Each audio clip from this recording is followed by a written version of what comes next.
We're getting ready for the first Monday Night Raw of December, and we are here to preview it, guys. It is the 5th of December 2022. We've asked Santa for a good Raw for a change, but will he deliver with the presents? That's the big question we want to find out. St. Jolly Nick is going to fuck us tonight, guys, because it's no good. 2 triple threat matches just announced by Brian Saxon. I've seen it on Twitter there, but I don't know what they are.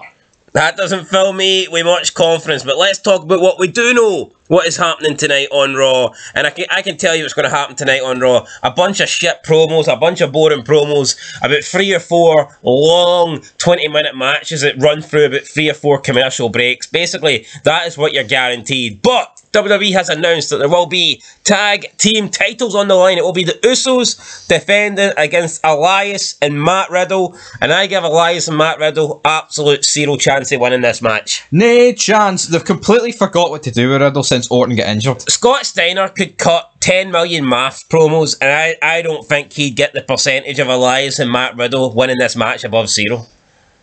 Yeah, and that's a guy that knows his math. That's a guy that can get, he can get you any percent you want. Numbers out of fucking anywhere. And it's, the bloodline have held these belts hostage now for a very long time.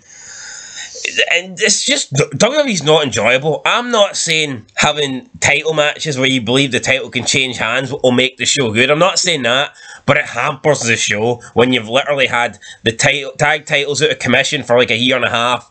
The 2 world titles have been pretty much out of commission now, especially the SmackDown one for over 2 years, and the Raw one now for about a year as well. So it doesn't help. It does not help, and the quicker the bloodline lose those belts, the better. But I tell you what, they ain't going to lose tonight. The Usos will retain against Elias and Matt Riddle. Could Alexa Bliss be the next challenger for Bianca Belair? Last couple of weeks on Raw, she's been acting weird. She's been pretty much like social distancing, and I don't think it's a COVID gimmick.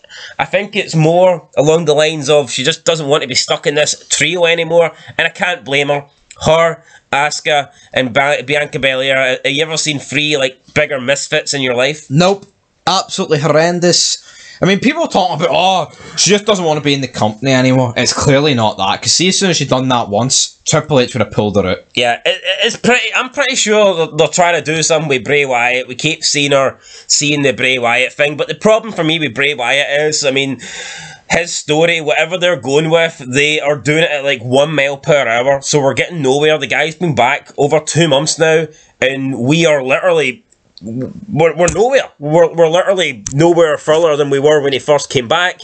I mean, every single week, it's like they've got, it's like a season of the show, but like the pace, there is no pace. It's non-existent. There's nothing happening. Where's this gimmick though? Triple H is going to be the man. The man. Vince is shite. Triple H is the man. Where is it? Where are these people? I mean, is the product better? I like a slow build and all this stuff, but there is literally nothing. The Bray Wyatt story is coming to a halt. Like, there's no argument for either side of Triple H. It's not much better, and it's not much worse. He's just brought back the people Vince released. Yep. And pushed a few different people. But we see Alexa Bliss was seeing like Bray Wyatt logos and stuff like that before Bray Wyatt even came back. And now we're like, what, 10 weeks into that, and nothing has really changed, though. Every little week she'll be a little more distant from Bianca Belair and ask, I mean, is that really what we're supposed to care about here? It's wrestling, right? But you want, like, fast-paced shit. You want things that evolve. Unless it's actually a feud that warrants a slow build. Yeah, but there's a slow build then, though. Batista looking at Triple H's world title with Ugly playing as he's debating what to do in Team Evolution. That was good. This ain't good. Will Alexa leave this trio tonight? Well, obviously, why not? I mean, now that Bianca's done with Bayley, there's no point of Asuka and Alexa Bliss sticking around. The only point they were there is to make it 3-on-3. Now that feud's moved on, so I don't see the point. Speaking of moving on, Becky Lynch, I'm sure she will want a shot at Bianca Belair's title, but it looks like she's in a feud with Bayley. So who knows? Maybe Asuka and Alexa Bliss will start hanging around with Becky Lynch so they can get the numbers game even. It's all a mess. The women's division fucking sucks right now.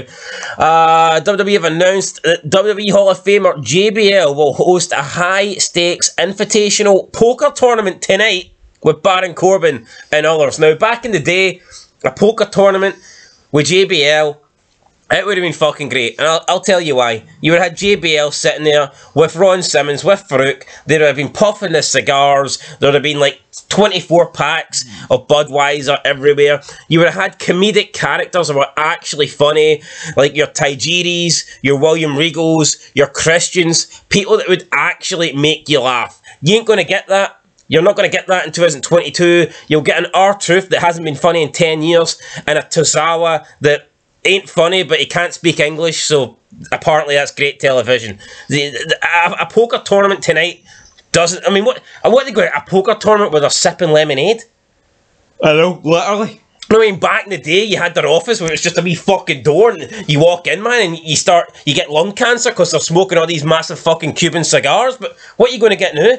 You're going to get nothing. You're going to get JBL sitting there, PG. You're going to get Baron Corbin wearing some flowered-looking shirt. Trying too hard to be cool. Looking like a jacket. Like, Corbin, you're not cool. In my opinion, everything he's done since coming to the main Raw, he's going backwards. He should just go back to that whole lone wolf gimmick. Because, I mean, it's getting worse. Lone wolf, happy court, and then they stuck him with JBL, and JBL's saying that this guy... He was the best at playing a bum, like. This guy is like a franchise player. This guy is the next man. This guy's is this generation's Hulk Hogan.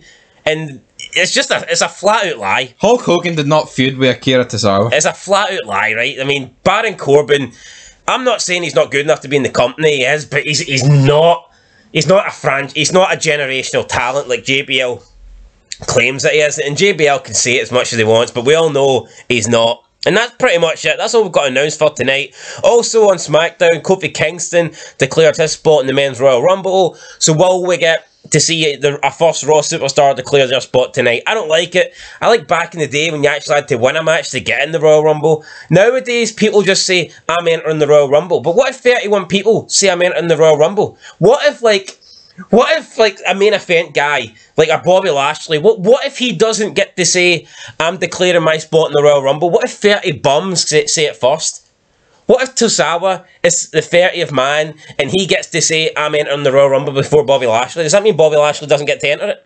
It's fucking retarded. The Rock, he wants to come back. Oh, but you can't, Dwayne, because Tozawa said 2 minutes before you announce your comeback, he's entering the Royal Rumble. You know, it is retarded, man. It's one thing if they want, like, to... And again, they don't have a GM figure, so they can't have GMs announce who's in it and who's not in it. So they just have the superstars themselves say, I'm in the Royal Rumble, and it's fucking retarded. It doesn't work. Anyway, guys, that's your preview for tonight. We'll get a bunch of bums saying they're in the Royal Rumble, a bunch of guys that have zero chance of winning it anyway. And who knows, maybe we'll do a video soon on who could win this year's Royal Rumble, because I'm looking at the roster, and for me, there's not that many people I'd pick. There's not that many options. Definitely not. But you know what? Flair's rumoured to be in it, so if he's in it, I want the Nature Boy. But before we go, the match tonight, let's give our predictions. The tag team title match, who are you going for, USO'S or Elias and Riddle? I'm feeling very Usi. Ah, me too. USO'S are going to win. That's it, guys. Till next time, leave a like, leave a comment, subscribe, and we'll catch you later for the review. But until then, peace.